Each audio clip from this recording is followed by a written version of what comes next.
Irmãos, nós estamos tratando sobre o tema o comportamento do cristão. Afinal de contas, qual deve ser o comportamento do cristão? Nas semanas anteriores, nós olhamos para o Salmo 37 e nós consideramos sobre como deve ser o comportamento pessoal do cristão. Ao olharmos para o Salmo 37, nós vimos que o cristão deve ser alguém que tem a sua confiança e alegria no Senhor, vivendo uma vida de confiança no Senhor, não se deixando ser tomado pela ira, pela indignação, mas alguém que descansa no Senhor. Nós vimos isso nas semanas anteriores. O cristão é alguém que confia no Senhor e se alegra em Deus, e por isso ele consegue estar seguro no Senhor, não é tomado de ira nem de indignação. Assim deve ser o nosso comportamento. Esse é o comportamento pessoal. Hoje, dando continuidade à nossa série, sobre ética cristã, nós vamos falar sobre a nossa ética social. Se por um lado nós vimos qual deve ser a nossa ética pessoal, mais uma vez, um comportamento de confiança, alegria no Senhor, de temperança no Senhor, a nossa ética também deve dizer respeito ao nosso meio social, ou à forma como nós nos comportamos e nos relacionamos com outras pessoas. Afinal de contas, nós não somos seres que vivem isolados. Não, nós somos pessoas que vivem em sociedade, numa sociedade. Nós nos relacionamos com outras pessoas. Nós vivemos em família, nós vivemos em família da fé, talvez mesmo aqueles que vivem sozinhos, são solteiros, vivem sozinhos, ainda assim aqueles que pertencem ao Senhor fazem parte da família da fé. E então nós nos relacionamos com as pessoas à nossa volta, nos relacionamos com aqueles que trabalham conosco, que estudam conosco, que moram no mesmo bairro. Enfim, nós somos seres sociais. Bem, se por um lado na nossa ética pessoal nós devemos ter uma vida de confiança e alegria, prazer no Senhor, sem nos deixarmos ser dominados pela ira, pela indignação, mas estarmos descansados no Senhor, isso deve refletir na nossa ética social. Aliás, queridos, não se enganem, não há como dissociar a nossa ética pessoal da nossa ética social. Nós, invariavelmente, iremos reagir ou agir diante das pessoas baseados na nossa ética pessoal. É verdade que alguém pode até enganar, esconder, ocultar o seu próprio caráter, é verdade, isso acontece, mas ninguém engana a todos em todo o tempo. Uma hora a pessoa vai revelar o seu caráter, e se a nossa ética pessoal não estiver fundamentada num compromisso com Cristo, alicerçados no Senhor, gratos e contentes no Senhor, nós teremos uma ética social prejudicada. Queridos, a Bíblia fala como nós devemos nos comportar. A ética social trata dos deveres gerais do homem para com o próximo. Se a nossa ética pessoal diz respeito ao nosso próprio caráter, no nosso relacionamento com Deus, vivendo uma vida de alegria e confiança no Senhor, a nossa ética social vai tratar dos nossos deveres gerais para com o nosso próximo, para com o nosso semelhante, para com as pessoas que estão ao nosso redor, as pessoas que nós convivemos. Seja, como eu disse, no ambiente familiar, ou no ambiente de trabalho, no ambiente escolar, no ambiente de moradia, onde for. O mesmo dever que o homem tem para consigo, tem para com o seu semelhante. Por isso que eu disse, queridos, não há como dissociar a nossa ética pessoal da nossa ética social. Nós iremos agir ou reagir diante das pessoas muito baseado na nossa própria ética pessoal. Por isso eu quis gastar um tempo maior tratando sobre a nossa ética pessoal, olhando para o Salmo 37. Bem, como podemos saber, lembrando que a Bíblia é a nossa regra de fé e prática, como então saber qual deve ser a nossa ética social?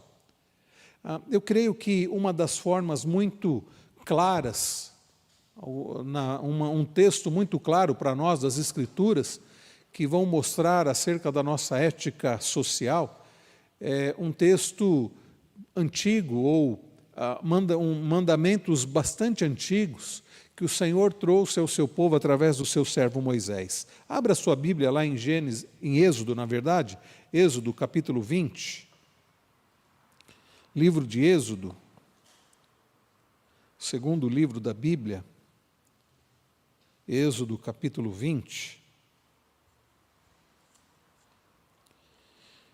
Lembrando, eu estou usando aqui a versão Nova Almeida atualizada.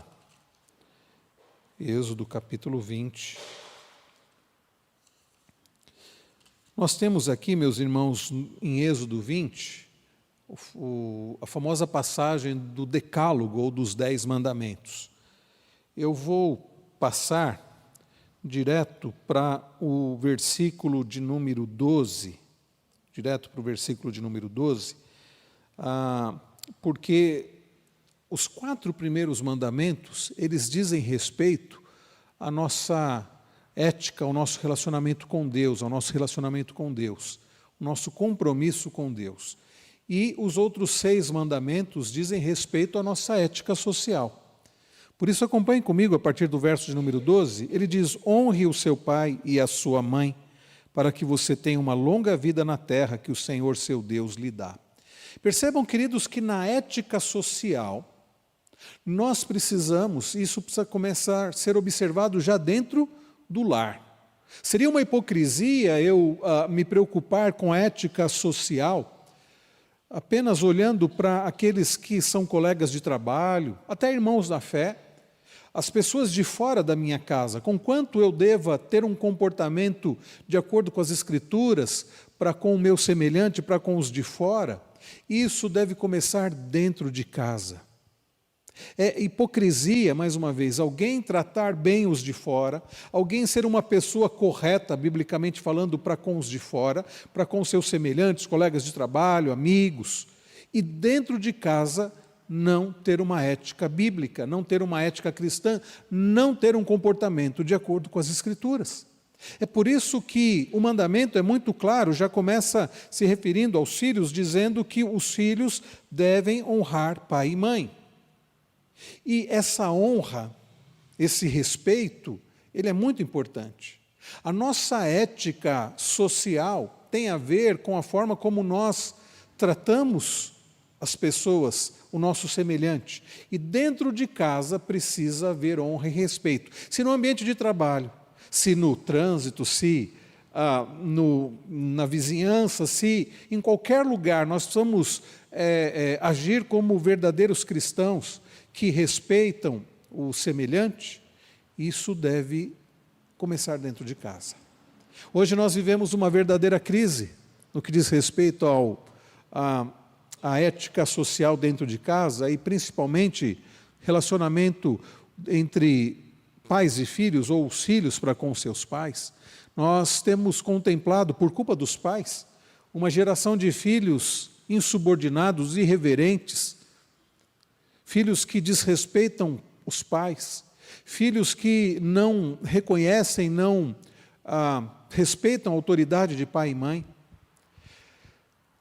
A nossa ética, por isso percebam a importância que o pai e a mãe têm na formação do caráter do filho. E na nossa igreja, na igreja presbiteriana, nós temos a prática, amparados nas Escrituras, da teologia da aliança, de dedicar nossos filhos ao Senhor através do batismo. Para alguns irmãos nossos isso é estranho, até não concordam, creem que não seja algo bíblico, mas nós temos fundamentação e quando nós olhamos para Gênesis, capítulo 12, capítulo 17, outras passagens de Gênesis e outras passagens das Escrituras, nós vemos Deus estabelecendo uma aliança com um homem, a partir de um homem chamado Abraão, fazendo uma aliança com ele e com a sua descendência, prometendo ser o seu Deus e Deus da sua descendência, aliança perpétua. E Paulo vai dizer lá, escrevendo aos Romanos, que nós somos descendentes de Abraão. E se no Antigo Testamento as crianças faziam parte do povo de Deus, do povo da aliança, e a marca era a circuncisão, no Novo Testamento nós cremos que as crianças, os filhos dos crentes, os filhos daqueles que fazem parte da aliança, também têm esse direito e recebem a marca do batismo.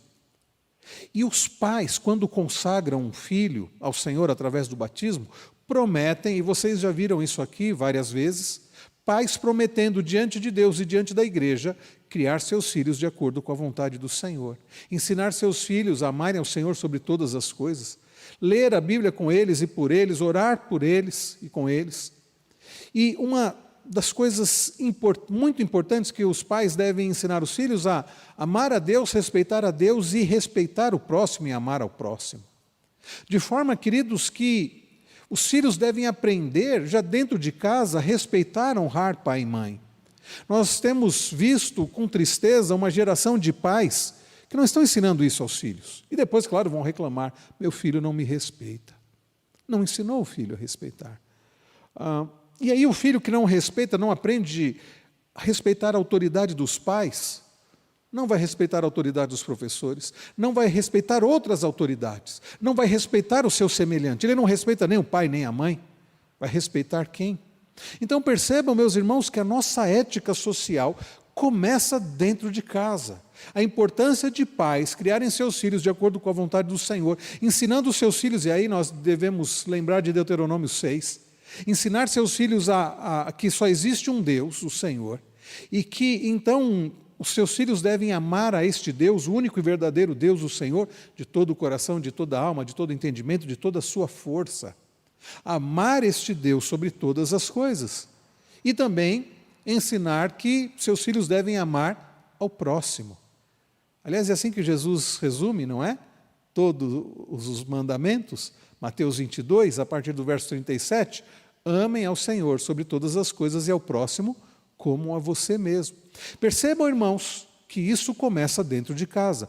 Pais que ensinam seus filhos, porque a nossa grande tarefa como pais é de criarmos filhos semelhantes a Cristo.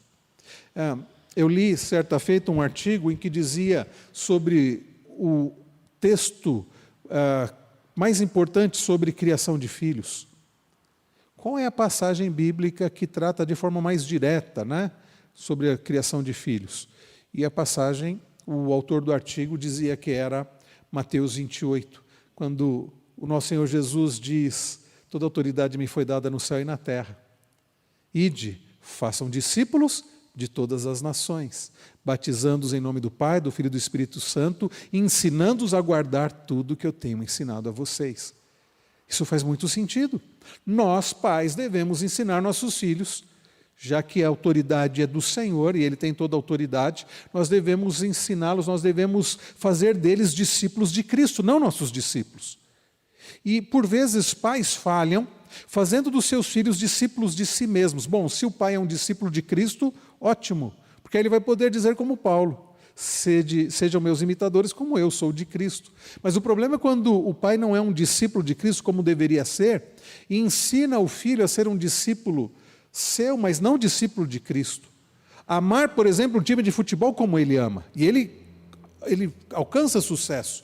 Porque depois de alguns anos ele consegue ver o filho dele, ele dedica o mesmo amor que o pai tem por aquele time de futebol. Ele diz, olha, eu acertei. Não. Veja, não estou dizendo que um pai, não, que é errado o pai ensinar o filho a torcer para um time de futebol, né? Meu pai era palmeirense. Ainda bem que ele não me ensinou isso, irmãos. Ainda bem que ele não me ensinou isso. Isso ele deixou por conta da minha mãe. E um dia eu perguntei para minha mãe que time eu deveria torcer, porque me perguntaram na escola, ela falou, torce para o Corinthians. Bom, eu não sei também se minha mãe fez bem em dizer isso. Mas às vezes, queridos, brincadeiras à parte, às vezes nós nos dedicamos tanto a ensinar nossos filhos a terem os mesmos gostos, a amar o que nós amamos, e quando nós não amamos a Deus sobretudo, e não ensinamos isso para os nossos filhos, nós falhamos em tudo. Então, nós temos a tarefa, pais, aqueles que ainda têm seus filhos na infância, têm a tarefa de fazerem dos seus filhos discípulos de Jesus. A gente tem poder para isso? Não. Mas nós podemos contar com aquele que diz que tem toda a autoridade. E podemos contar com a graça do Senhor. E é possível que você faça a sua tarefa e ainda assim seu filho não, quando chegar à idade da juventude ou à idade adulta, não siga aquilo. Mas você saberá que teve sucesso não pelas reações do seu filho, mas se você foi fiel à vontade do Senhor. Porque Deus não cobra de nós resultados, Ele cobra de nós o trabalho. Então, a nossa tarefa é criar filhos, levando a serem discípulos do Senhor Jesus, fazendo a nossa parte para isso. Bem, voltando então aqui na ética social e nos 10 mandamentos, quando nós olhamos lá para Êxodo 20, verso 12, honrar pai e mãe.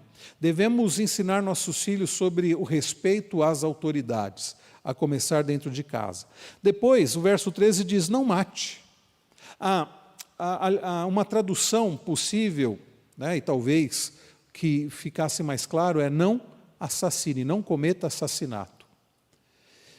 Porque, não vou entrar nessas questões agora mais detalhadas da ética aqui, mas há casos em que você tirar a vida de alguém não é considerado errado quando você está defendendo, por exemplo, a sua própria vida ou da sua família. Por isso que talvez o melhor seria interpretar aqui, não assassinarás, ou não assassine alguém, né? É muito mais do que a ideia de tirar a vida, é você tirar a vida de forma errada, porque, como eu disse, há momentos em que se torna justo você tirar a vida de alguém quando você está protegendo, por exemplo, a sua própria vida, quando você age em legítima defesa, ou quando você vai proteger alguém incapaz, né? Alguém incapaz. Bom, eu não devo tirar a vida de ninguém. Agora, a coisa é mais profunda, porque quando nós vamos lá para Mateus, se os irmãos observarem, aliás, eu já tenho falado isso, o que os jovens estão estudando na escola dominical, o Sermão do Monte nada mais é do que a ética do reino. E quando nós pegamos Mateus, a partir do capítulo 5, capítulo 6, capítulo 7, nós vemos como o cristão deve viver. E Jesus pega aqui o mandamento e diz, vocês ouviram o que foi dito, não mate. Eu, porém, digo a vocês, qualquer um que odiar a seu irmão estará sujeito a tribunal. Jesus pega, meus irmãos, esse mandamento e Jesus não muda o mandamento. Jesus não anula o mandamento. Jesus aplica o mandamento. Nos dias de pessoas como os fariseus, que davam um jeito, né, davam um jeitinho ali para dizer, olha, não, mas eu não estou quebrando a lei. Jesus está dizendo, basta você odiar alguém. Na ética do reino e na nossa ética social, não é que não devamos apenas não assassinar alguém, não devamos assassinar alguém. Não devemos odiar. Jesus diz que devemos amar, inclusive, os nossos inimigos. Então percebam que na ética social do Evangelho, na ética social de Cristo, do Evangelho, da Palavra de Deus, nós somos chamados, queridos, a um viver, não simplesmente não fazendo mal para o outro. Isso é muito, isso ainda é limitado, isso não chega à profundidade do Evangelho. Eu ia falar do radicalismo, mas talvez a palavra radicalismo não soe muito bem. Isso não vai na profundidade do Evangelho. Confúcio, grande filósofo, mestre chinês, disse, não faça o mal para o outro que você não quer que façam para você. Vejam, é um princípio interessante, bonito. Eu não vou fazer o mal para o meu próximo que eu não quero que faça para mim. Então, ele lá e eu aqui, não vou fazer o mal para ele. Jesus vai além. Ame o seu inimigo, faça o bem. Tudo que vocês querem, olha essas palavras de Jesus lá no Sermão do Monte, ética do reino. Tudo que vocês querem que os outros façam para vocês, façam para os outros. Vocês conseguem perceber a diferença das palavras de Jesus para as palavras de Confúcio? Confúcio diz, não faça o mal para o outro que você não quer que faça para você. Ok, eu fico na minha, eu não faço o mal para o outro, ele lá e eu aqui. Jesus vai além. Não é apenas não faça o mal para o outro que você não quer que faça para você. Vá e faça o bem que você quer que ele faça para você. Faça tudo o que você quer que faça para você. Eu quero que hajam com amor, com paciência, com misericórdia, com perdão. Haja assim para com o seu semelhante. Percebam, queridos, na ética social do Evangelho, nós somos chamados a viver como Cristo, a amar pessoas que nos fazem o mal, a perdoar gente que não merece ser perdoada, a ser paciente com gente difícil, a não odiar, mesmo que nos provoquem. Mesmo que nos provoquem. Nós somos chamados não somente a não tirar a vida de alguém, mas a não odiar mesmo aqueles que nos perseguem. Jesus na cruz chega a dizer: Pai, perdoa-lhes, eles não sabem o que fazem. Continuando aqui, no verso 14, ele diz: não cometa adultério. Jesus, no Sermão do Monte, lá em Mateus, ele vai além. Jesus diz assim: vocês ouviram o que foi dito, não adulterarás. Eu, porém, digo a vocês, qualquer um que olhar com intenção impura para uma mulher já adulterou. Percebam, queridos, a ética do reino, no Evangelho do Senhor Jesus, na aplicação que Jesus faz da lei, envolve não somente a questão da prática, de não praticar o adultério, mas de não cobiçar. Não é apenas algo que você faz fisicamente, mas é algo que você guarda já sua mente, o seu coração. Na ética do reino não é apenas aquilo que as pessoas veem, é aquilo que as pessoas não veem. É cuidar do nosso coração. Porque pode ser que eu não esteja, ninguém me pegou adulterando. Mas e se eu estou desejando o que eu não deveria desejar na minha mente? E Deus conhece o nosso coração. Vocês percebem que a ética do reino no Evangelho é muito mais profunda do que a ética do reino deste mundo, que diz assim: procure ser uma pessoa boa, não faça o mal para os outros, quando der, faça o bem. A ética do reino vai além. A ética do reino é: guarde o seu coração, tenha uma vida santa, ame gente que não merece ser amada, perdoe gente que não merece ser perdoada, seja como Cristo. É tão profundo, eu já estou resumindo para vocês. A ética do reino no âmbito social envolve agirmos para com os outros como Cristo, é sermos semelhantes a Cristo, é amarmos como Cristo, perdoarmos como Cristo, sermos misericordiosos como Cristo, sermos santos como Cristo. É claro, você diz assim: não, mas eu estou longe. É verdade, eu também. Mas a Bíblia diz que devemos buscar. Paulo, lá em Colossenses, ele diz assim: eu me afadigo, eu me esforço, eu trabalho para apresentar todo homem perfeito em Cristo. Paulo trabalhava como pastor zeloso que era, não para fazer a igreja simplesmente crescer, o que não é errado, querer que a igreja cresça, não para que o reino de Deus pudesse angariar mais fundos, o que também não tem nada de errado, termos condições financeiras, mas isso não é o mais importante. Paulo diz assim: eu me esforço para levar as pessoas a serem semelhantes a Cristo, para ser um instrumento nas mãos do Senhor, para que as pessoas sejam conformadas à imagem de Cristo, para que elas possam agir, falar, viver como Cristo. Continuando nos 10 mandamentos, ele diz assim, no verso 15: não furte, não tire aquilo que é do outro. Mas Jesus vai além, ele diz assim que nós nem devemos desejar o que é do outro. Verso 16: não dê falso testemunho contra o seu próximo, não fale dos outros o que não é verdade, pare de ficar fazendo fofoca, pare de ser, a Bíblia usa uma expressão mexeriqueiro, né? Pare de ficar falando mal dos outros. Não cobice a casa do seu próximo, não cobice a mulher do seu próximo, nem o seu servo, nem a sua serva, nem o seu boi, nem o seu jumento, nem coisa alguma que pertença ao seu próximo. Irmãos, Jesus resume tudo isso lá em Mateus 22. Abra lá, Mateus 22. Ele vai resumir os primeiros mandamentos e esses outros 6.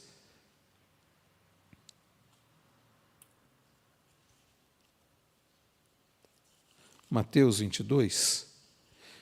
Vejam, a partir do verso de número 37.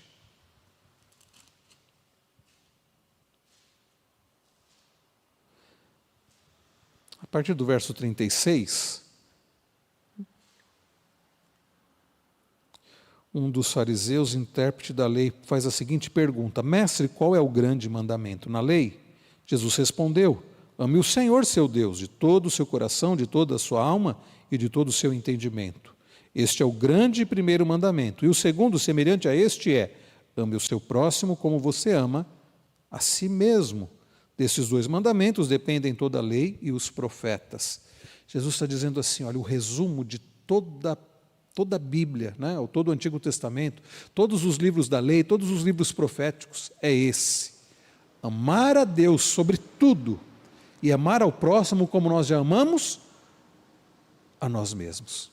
Percebam, irmãos, na ética do reino, a nossa ética social, a forma como nós nos comportamos, envolve um amor para com o meu próximo. Por isso que eu digo, vai muito além das palavras de Confúcio. Não fazer o mal para o outro que eu não quero que ele faça para mim, às vezes é até egoísta, é motivação egoísta. Eu não vou fazer o mal para o André, porque eu não quero que ele me faça o mal, não quero ser prejudicado. Então, como dizia o antigo cântico, tu no teu cantinho e eu no meu. Isso não é o Evangelho. O Evangelho é vá lá e faça para o outro o que você quer que ele faça por você. Vá lá e ame o seu próximo. Abram, já que estamos em Mateus 22, vamos abrir em Mateus capítulo 5. Vamos falar aqui rapidamente.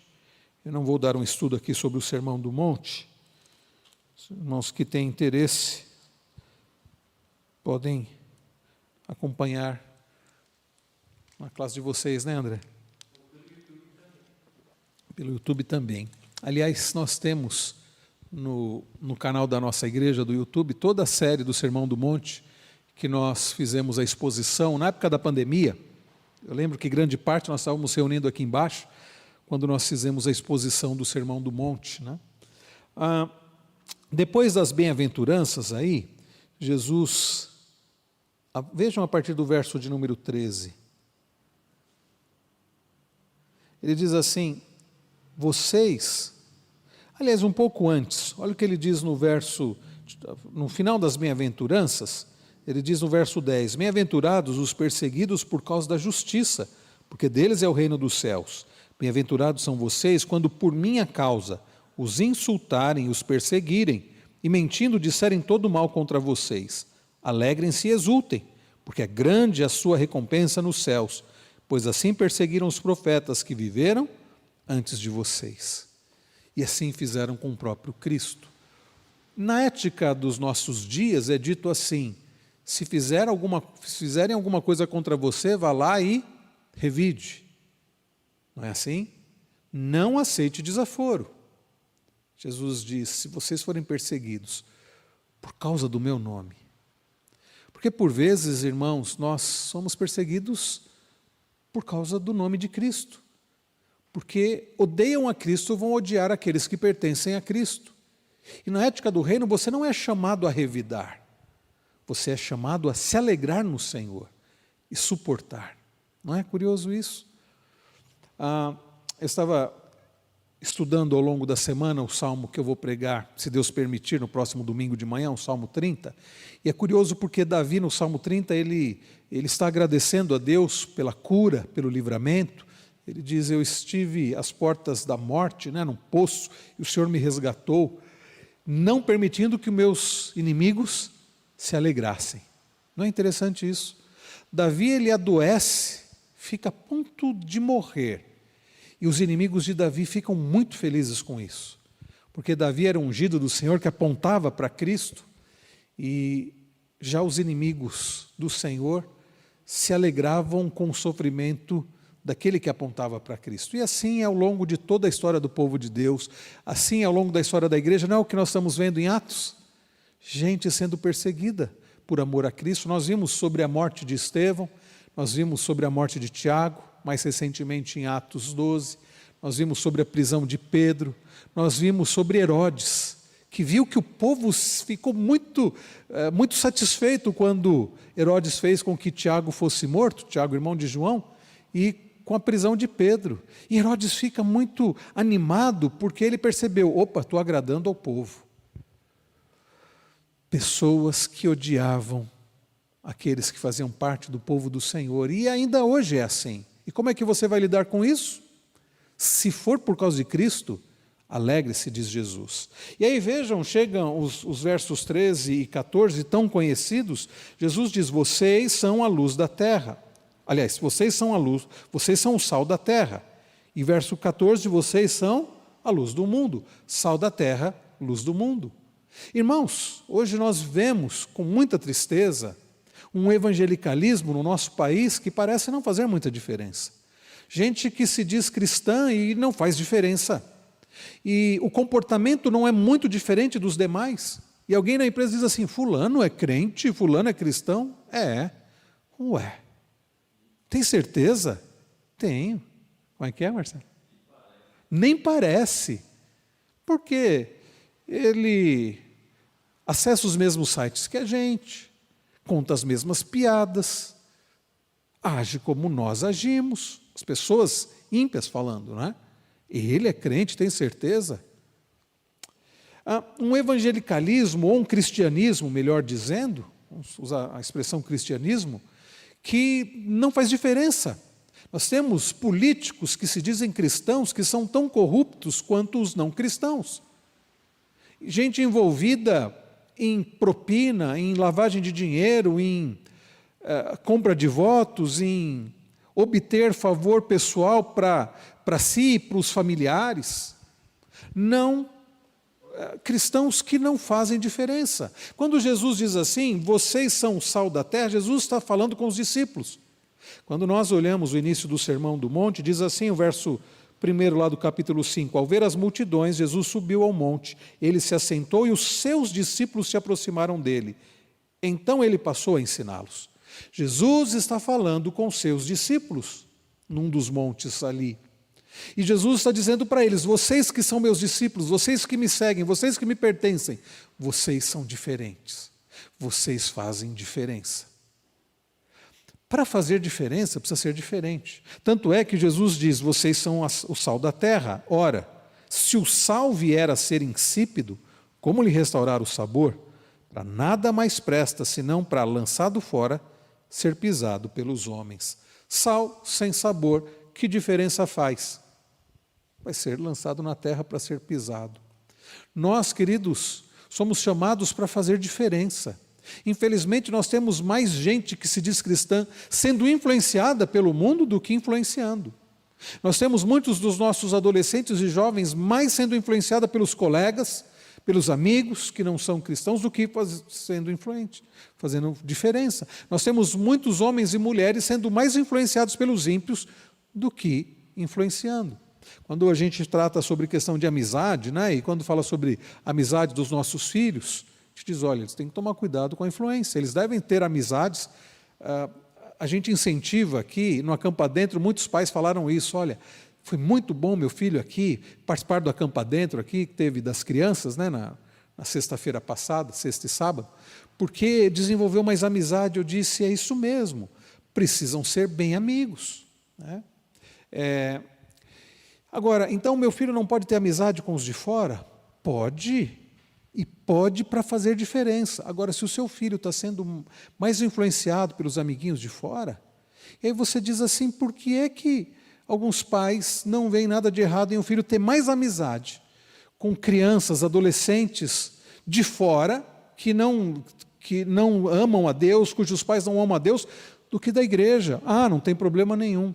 Aí o que acontece? Depois de um tempo, o filho também não quer saber da igreja. Agora, se seu filho está com amizade, está trazendo, está evangelizando, está pregando a Cristo, ótimo. Então nós temos sim que ter amizades com pessoas além da igreja. Mas para quê? Para fazermos diferença. Um dos salmos que nós vimos há pouco tempo, aliás, um dos salmos que nós vimos, não, um dos textos que nós vimos há pouco tempo em Atos, quando Deus fala com Pedro, Deus dá uma visão a ele dos animais imundos, um lençol com os animais imundos, né? E Deus dá essa visão para Pedro, era um lençol cheio de quadrúpedes, cheio de animais, né? Que eram considerados para os judeus como animais imundos, que a lei do próprio Senhor dizia, ó, são animais que não devem ser consumidos. E quando Deus mostra para Pedro e Deus dá a ordem, mata e come, Pedro diz o quê? De forma alguma, Senhor, eu nunca comi esse tipo de alimento, o Senhor mesmo proibiu. Aí Deus diz para ele assim, não considere impuro aquilo que eu santifiquei, aquilo que eu purifiquei. Pedro não havia entendido que havia um propósito naquela época para Deus dar aquelas leis para o seu povo. Quando o povo adentrou na terra prometida, o povo deveria ficar firme e ao invés de ser influenciado por outros povos, lembrem-se, quando eles entram em Canaã, os demais povos, os cananeus, heteus, jebuseus e tantos outros deus lá, eles não temiam ao Senhor, eles serviam falsos deuses. No salmo passado, eu esqueci de falar, é tanta coisa, irmãos, para falar em pouco tempo, tem muita coisa que eu acabo não falando, mas no salmo que nós vimos domingo passado, o salmo 29, quando Davi fala da voz do Senhor no trovão, ali possivelmente é Davi combatendo a ideia dos cananeus de que o trovão era Baal. Os cananeus, diante de uma tempestade, diante de um trovão, diziam poder de Baal. Davi está dizendo não, voz de Deus. E o povo, quando entra na terra prometida, deveria continuar separado, santo. Daí Deus dizer assim, não coma esses animais que os demais povos comem. Porque o que ia acontecer? Vamos fazer um churrasco aqui em casa. E aí, com aquela amizade. Vamos casar os nossos filhos. E aí os cananeus dizendo para os hebreus, vamos casar aqui, vamos casar a nossa filha com o seu filho.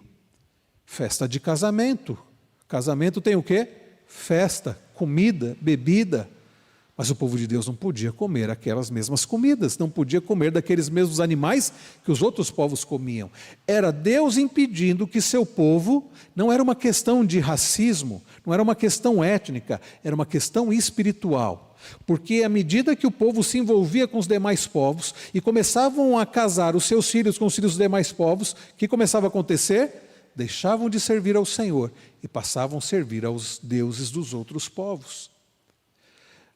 Então percebam, meus irmãos, que a questão da ética social dos nossos relacionamentos, o cuidado do Senhor, esse cuidado continua hoje, tanto é que ainda hoje nós não devemos casar nossos filhos com filhos daqueles que não temem a Deus, que não amam a Deus. Não deve haver o jugo desigual. Mas o que eu quero dizer é que Jesus, ao falar, vocês são sal da terra e luz do mundo, Jesus está dizendo, vocês devem fazer diferença e não serem influenciados. Vocês devem influenciar ao invés de serem influenciados. O sal faz diferença. O sal serve para preservar. Na antiguidade, quando não se tinha geladeira, as carnes eram salgadas, e aquilo preservava os alimentos. Então, o sal também servia para dar sabor, para fazer diferença. Então, um cristão que não faz diferença, ele não está sendo cristão. Cristão que é igual aos demais, não está fazendo diferença. Me chama a atenção olhar para o livro de Daniel e ler que os sátrapas, os prefeitos, os governadores lá queriam achar um motivo para acusar Daniel. E procuraram e não conseguiram encontrar. Precisaram arrumar ali uma armadilha para Daniel, que era a questão lá daquela lei lá da oração, para pegar Daniel para lançá-lo na cova dos leões, porque eles não conseguiram achar motivo de acusação contra Daniel, o servo do Deus vivo. Eu fico pensando, será que precisa procurar muito na nossa vida para achar? Será que precisa pôr um detetive particular e se colocarem? O que vão encontrar? Irmãos, sal da terra e luz do mundo. Então, na nossa ética social, nós devemos ser semelhantes a Cristo, fazermos diferença neste mundo quebrado, nos relacionarmos, é verdade, termos amizades com aqueles que não servem ao Senhor, mas para fazermos diferença na vida deles. Agora, se você está sendo influenciado, você precisa se afastar. Há alguns casos em aconselhamento bíblico, que eu sou obrigado a dizer para a pessoa, você precisa se afastar dessa amizade, porque você está sendo influenciado. Está te levando a fazer coisas que desagradam a Deus. Você não está fazendo diferença na vida daquela pessoa, ela que está fazendo na sua vida.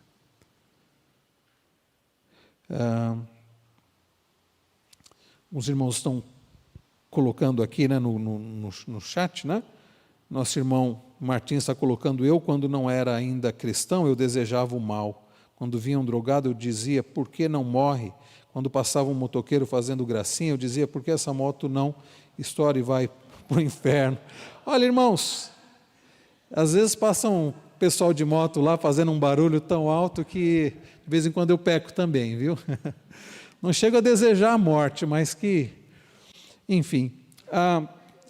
isso que o irmão Martins compartilhou, isso, às vezes, mesmo após a conversão, nós caímos nisso, de querermos pagar o mal com o mal. Não é verdade? Não é apenas antes da conversão, era até natural.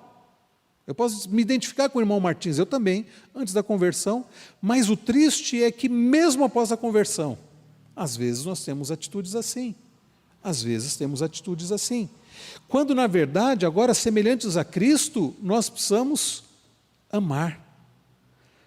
Jesus diz, vocês são a luz do mundo, verso 14. Não se pode esconder uma cidade situada no alto de um monte, nem se acende uma lamparina para colocá-la debaixo de um cesto, mas num lugar adequado, onde ilumina bem todos os que estão na casa.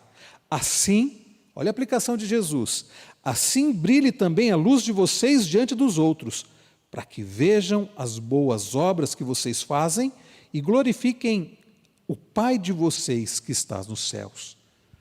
Jesus está dizendo, como luz do mundo, as pessoas precisam olhar para vocês e as pessoas precisam ver diferença. Olha, fulano de tal é diferente, olha como ele age de forma diferente. Enquanto é normal pagarmos o mal com o mal, ele paga o mal com o bem, ele perdoa, ele é misericordioso, ele consegue dar atenção para a gente que a gente não quer nem saber, ele consegue ser firme diante das tentações, e aí isso leva essas pessoas a glorificarem a Deus. Então, esse é o propósito da nossa vida, dos nossos relacionamentos sociais, não é chamarmos atenção para nós mesmos, deixa essa gente ver o quanto eu sou bom. Os fariseus eram assim, Jesus os chama de hipócritas. Basta você olhar um pouquinho aí à frente, quando Jesus fala aqui no capítulo 7, quando Jesus fala, aliás, antes, no capítulo 6, no verso 5 ele diz, e quando orarem não sejam como os hipócritas, que gostam de orar em pé nas sinagogas e nos cantos das praças, para serem vistos pelos outros.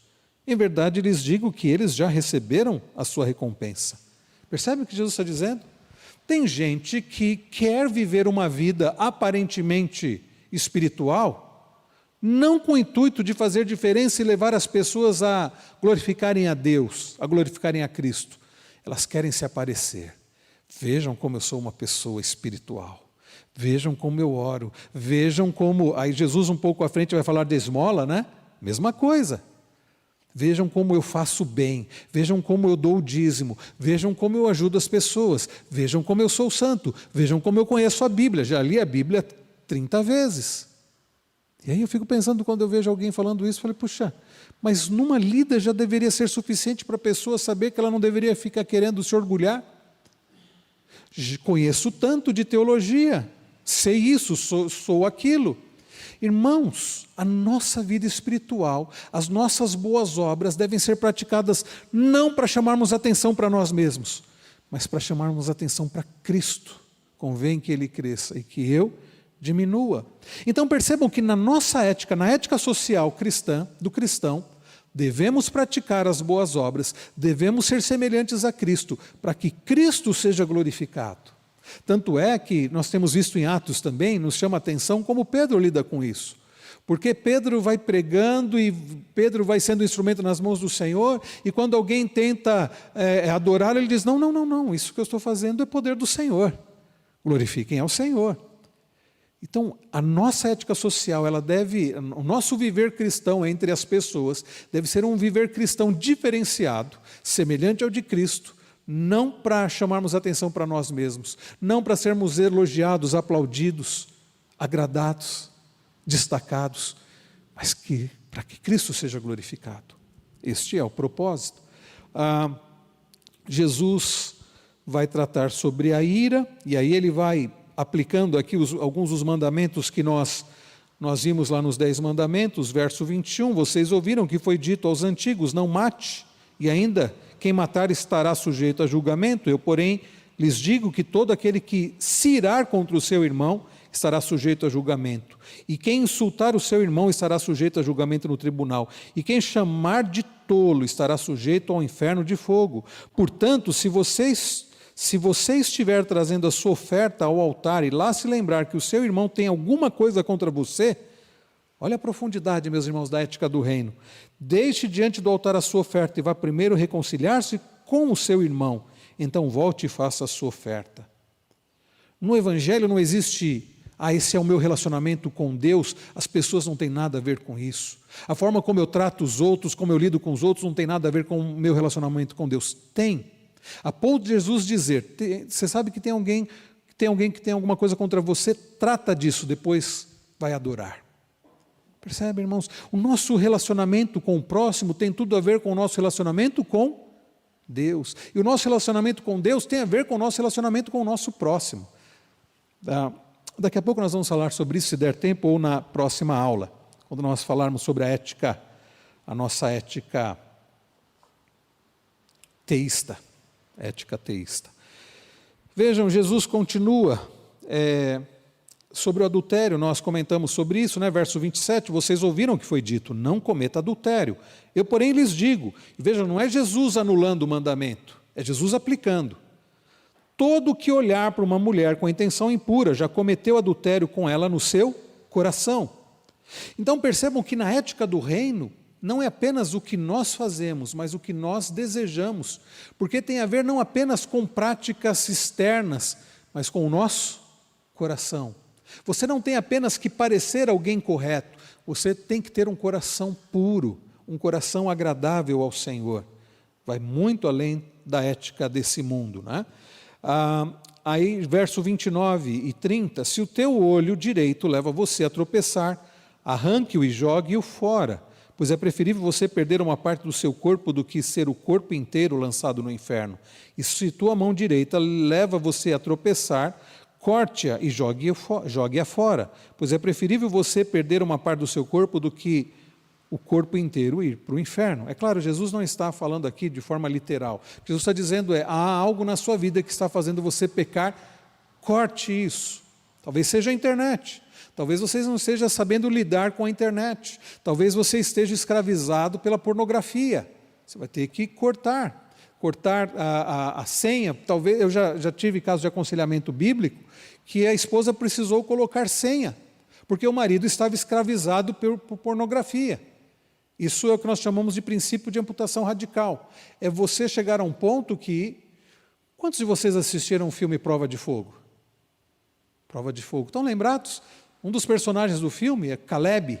Caleb, ele tinha problema com pornografia. E Deus vai tratando com o coração dele. Vocês lembram de uma cena, não quero ficar trazendo spoiler aí para quem não assistiu, mas vocês lembram que tem uma cena que ele faz o quê? Ele acaba... Ele tem, acho que é um taco de beisebol, que ele destrói lá o computador. E o vizinho dele já achava ele esquisitão quando vê isso, Mas por que ele chegou a fazer isso? Porque ele não conseguia lidar com a pornografia. Todo mundo vai ter que destruir o computador, o celular? Não.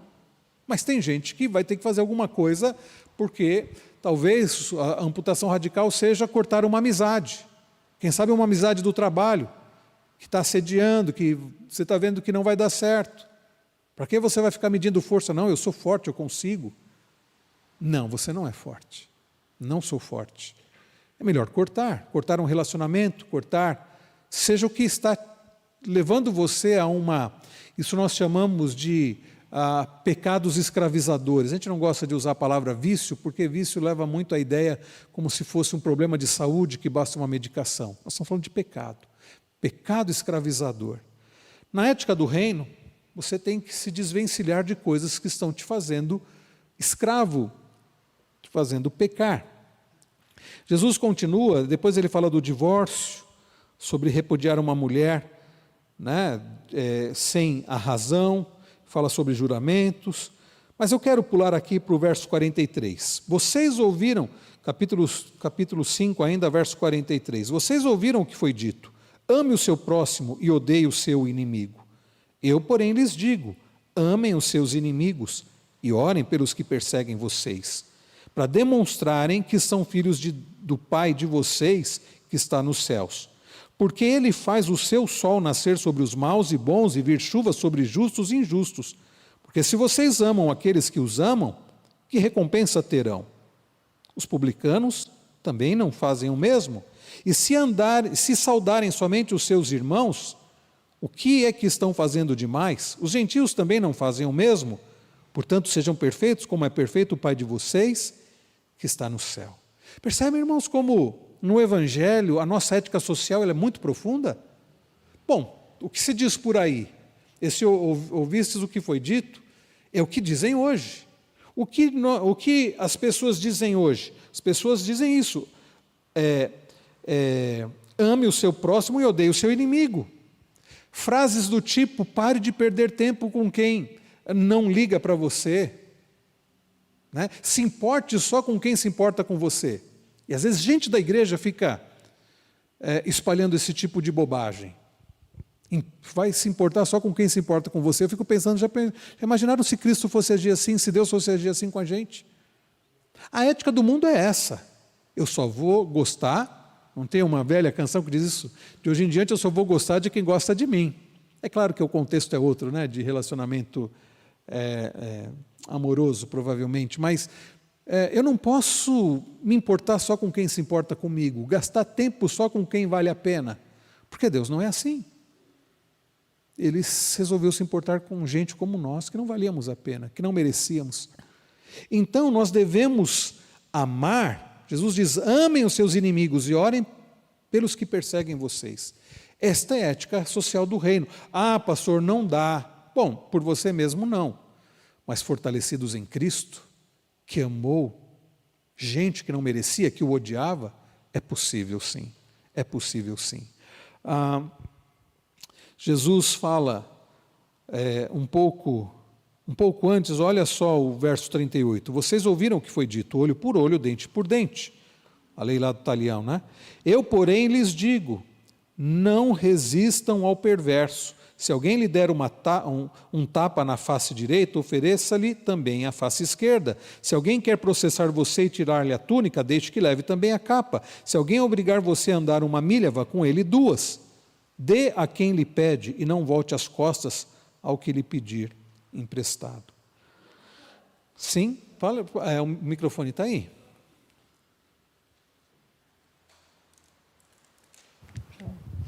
É assim, a questão que você está falando, né? Nós devemos amar os nossos inimigos. Mas assim, a gente perdoa, mas não necessariamente você precisa estar junto dele, né? Porque, eu digo assim, porque lá muito tempo atrás, quando eu morava em Registro, tinha uma senhora que era vizinha nossa, e assim, eu gostava muito dela, né? Eu tinha uma consideração muito grande com ela. E aparentemente era uma boa pessoa. E tempos depois eu tive uma surpresa bem desagradável, porque ela encontrou uma outra vizinha e ela disse coisas que não era verdade. E aí eu fiquei muito chateada com ela. Passou um tempo, eu deixei para lá, voltei. Só que aí ela pegou o costume, né, de sempre ela aprontava e eu ficava. Aí eu parei de falar com ela. E aí nisso eu estava fazendo o catecúmeno e eu contei para o pastor, né, expliquei a situação para o pastor. Aí o pastor falou, olha, você deve perdoar ela.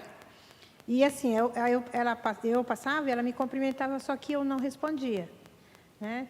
E aí o pastor, não, você deve cumprimentar, quando ela cumprimentava, você cumprimenta ela, né? E ora por ela, mas assim, como já é um caso muito repetido, então se afasta dela. Né? Sim. E aí, por vezes, eu fiz isso e tinha vezes que ela aprontava de novo. E assim, aí minha ira era tão grande que eu queria comer o fígado dela naquela hora. Só que depois aquilo passava, sabe? Por isso que o Marcos anda ali, né, certinho, né, Marcos? Depois passava aquilo. E aí, assim, hoje eu não tenho nada, raiva dela nenhuma. Ela ainda vive lá e, por vezes, mesmo eu distante dela, às vezes pessoas falam, fulano de tal ainda falou que não sei o quê. E falar, deixa isso para lá. Sim. Mas a gente não precisa estar presente com a pessoa o tempo todo, né? O que acontece é o seguinte, irmã Nizete, há casos em que a convivência se torna realmente muito difícil, né? O perdão diz respeito a você deixar de cobrar aquela dívida. Você perdoou. Você, inclusive, tem coisas que você nem vai esquecer, mas você vai lembrar sem mágoa. Agora, há situações que ficam... porque você não vai ficar se colocando continuamente numa situação para ser prejudicado, ser prejudicado, ser prejudicado. Então, há situações em que a gente precisa mesmo se afastar. É perdoar de fato, é tratar bem, é se a pessoa precisar você ajudar, orar pela pessoa, mas há casos que a convivência fica muito difícil. Então há momentos sim que não há como você continuar convivendo, até como era anteriormente, né? Você é obrigado a se afastar. Jesus diz que nós devemos ser simples como uma pomba, mas prudentes como a serpente. Então, há situações que não tem como mesmo nós continuarmos debaixo daquela situação de prejuízo, né, com aquela pessoa. Oi? Os cônjuges. Há casos também, por exemplo, em que sempre você deve perdoar. Agora, imagine num contexto conjugal onde há um marido que é abusivo, que agride a esposa, que inclusive pode matar. A esposa perdoar significa que ela vai ficar continuando se colocando debaixo daquela situação? Não, ela vai se afastar. Ela vai se afastar e orando para que Deus converta a vida dele, que Deus mude, né? E há casos que Deus muda mesmo, né? André? Então, porque assim, a gente, nesse caso do perdão, que a gente tem que perdoar, tratar bem, mas também também errado, também um caso assim, é lógico que a gente não pode julgar a intenção do coração, né? Uhum. É a pessoa, como falar o termo, né? Da gente mesmo, é hipocrisia, fingir simpatia com a pessoa, sendo que a pessoa já está te fazendo mal, isso também se torna um pecado, você fingir algo que você não está sendo, né? Tipo, você sendo, fazendo todo simpático, tá, mas na verdade não é isso que você tá. E a pessoa, você entendeu o que eu quis dizer, né? Sim. Não, é isso mesmo. É isso mesmo. A gente não pode ser falso. Agora, isso não significa que eu vou dizer assim, então tudo bem. Nós precisamos nos esforçar para amar verdadeiramente. Senhor fulano fez isso, porque o amor não é uma questão de sentimento. Amor é uma questão de atitude, assim como também o perdão. Quantas vezes eu ouvi, pastor, mas eu não consigo perdoar, eu não consigo amar essa pessoa. Não estou dizendo que você tem que sentir algo por ela, tem que sentir de perdoar, tem que sentir o amor. Você tem que decidir perdoar, decidir amar, fazer o bem para a pessoa. É difícil? É impossível? Não, por causa da graça de Deus. Tanto é que quando Paulo, lá em Gálatas 5, a partir do verso 22, vai falar do fruto do Espírito, ele diz que o fruto do Espírito é amor, é paciência, é longanimidade, é benignidade, é bondade, é fidelidade. Entendem? Não são coisas próprias nossas, são coisas que Deus produz em nós, para que possamos ter, porque se Jesus fez por nós, se Deus nos amou, lembra-se de 1 João 3,16? Porque João 3,16 todo mundo conhece, e 1 João 3,16? Assim como Jesus, né, se entregou por nós, morreu por nós, nós devemos ter disposição de dar a vida pelo outro.